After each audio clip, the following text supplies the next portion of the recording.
Hi, welcome back to the Demon Gamer, and today we're looking at the Infinity Stones.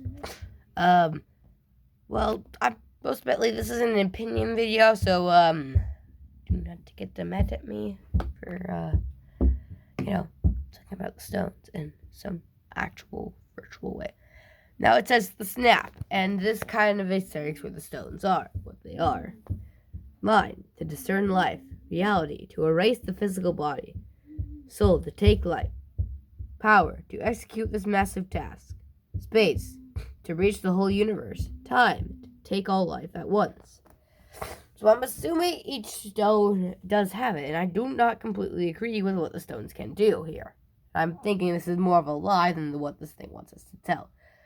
But if we look at the information, it's a lot different. Secret origins of the Infinity Stones, and this is actually what I kind of wanted to watch. So, I know I may not be showing everything. Eric Voss, and our ongoing breakdown of the Infinity Saga during this quarantine period has just stumbled upon its first Infinity Stone. And while we now know how Infinity Rainbow got So, guys, we can now learn what the Infinity Stones and what their origins are. Now, I'm not going to be showing most of this, but I'm serious. But we can find out which stones each come from. But we have to find. So, Guardians of the Galaxy, Power Stone.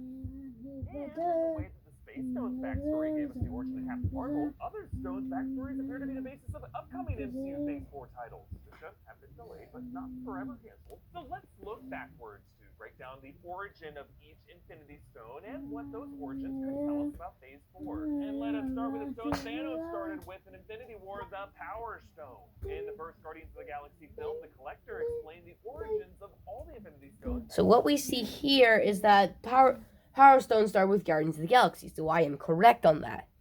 Back to the Big Bang. Or creation itself. Made 6 sentimental crystals verging around the Virgin Universe. Making it, I don't know, physically possible to get the stone.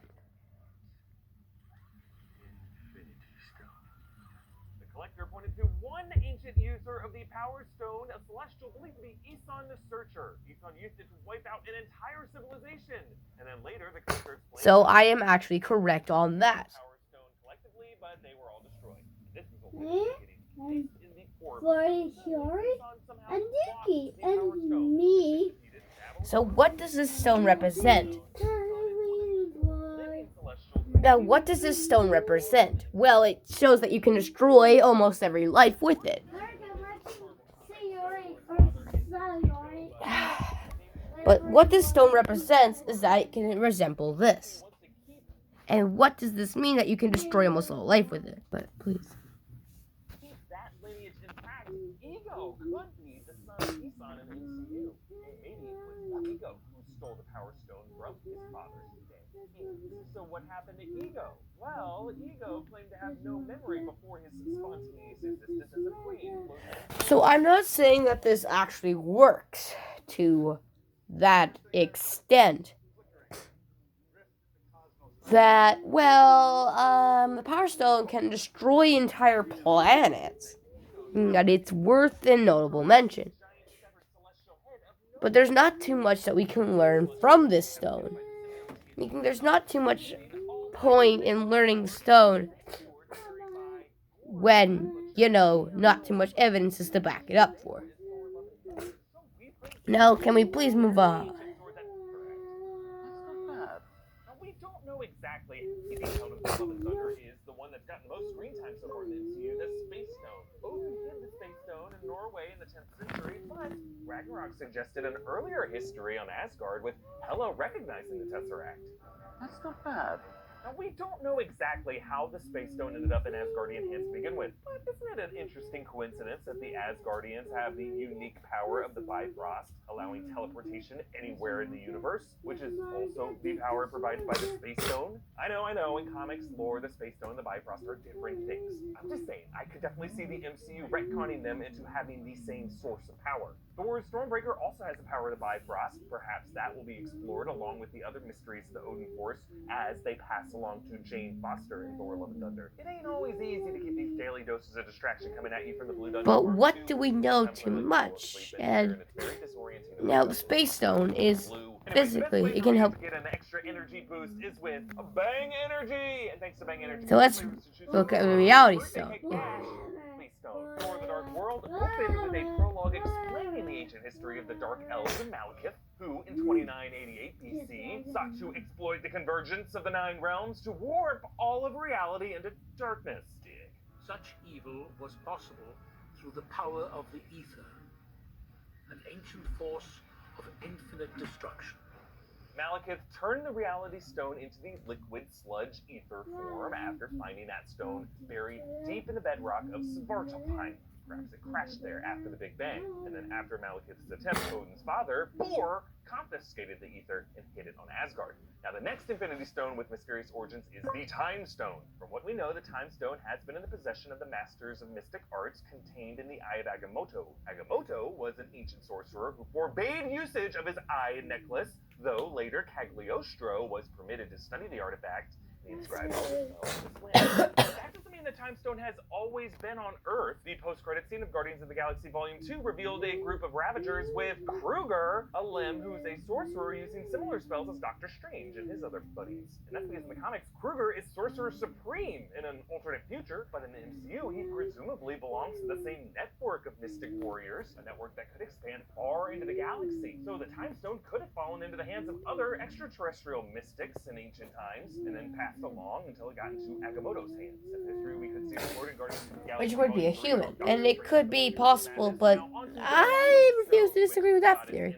MCU introduction in Loki's scepter in the Avengers, though it's debated whether Loki or Thanos knew the scepter contained an Infinity Stone. Like in Endgame, Gamora and Nebula were saying that the Power Stone was the first one he found in 2014, but whether or not Thanos knew it, the Mind Stone was the first stone in his possession that we know about. He handed it off to Loki in the scepter to attack Earth for the Tesseract in 2012. Thanos likely got that scepter sometime during his past warpath, where he and his Chitauri army went planet to planet, killing half of everything they found. Now, it is worth noting that Thanos is an Eternal, technically. He has a deviant gene, but Marvel's upcoming The Eternals seems like it's gonna like Aeson and Ego, but actually there's a whole bunch of them. And that things, the Guardians of the Galaxy, Thanos, the Asgardians, the Infinity Stones, maybe even the mutants of Earth. Our last stone that we haven't talked about is the Soul Stone, which of course requires a blood sacrifice on Mjolnir, which Nebula described in an interesting way in Endgame. Dominion of death. The very center of celestial existence. Celestial existence, huh? As the keeper of the Soul Stone, Red Skull possessed some divine... Because, well, Red Skull would love no one, so it would make perfect sense for him to guard the stone than anyone else. Gamora, daughter of Thanos. Tasha, daughter of Ivan. Clint, son of Edith. Perhaps the Eternals movie will reveal how the Celestials included the Infinity Stones with a certain genealogy. And the reason the Soul Stone knew Thanos' father is because it's connected to, as Nebula stated, celestial existence. An existence that could include the mysterious origin of Ego, possibly son of the stone wielder Aeson. Which Infinity Stone are you most curious to learn the origin of? Join our watch-alongs of the... So what we do know is that each stone had its permission. It was added and, well, used for, well, whatever the humans might use it for. I kind of don't want to know where they've had that stone. But over the years, it's kind of obvious they've had this for, I guess, a long time. And everyone just assumed it was okay.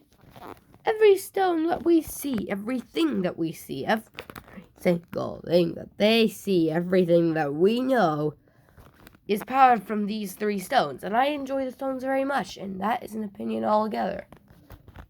But the origins, I even have my own. Well, I do agree that how did Thanos get in possession of it? It could be from any other planet. It could be from anything. I'm not really sure. The Reality Stone. Well, that is a little bit, a little questionable. For the Dark World, we could say, again, it could be from the bedrock.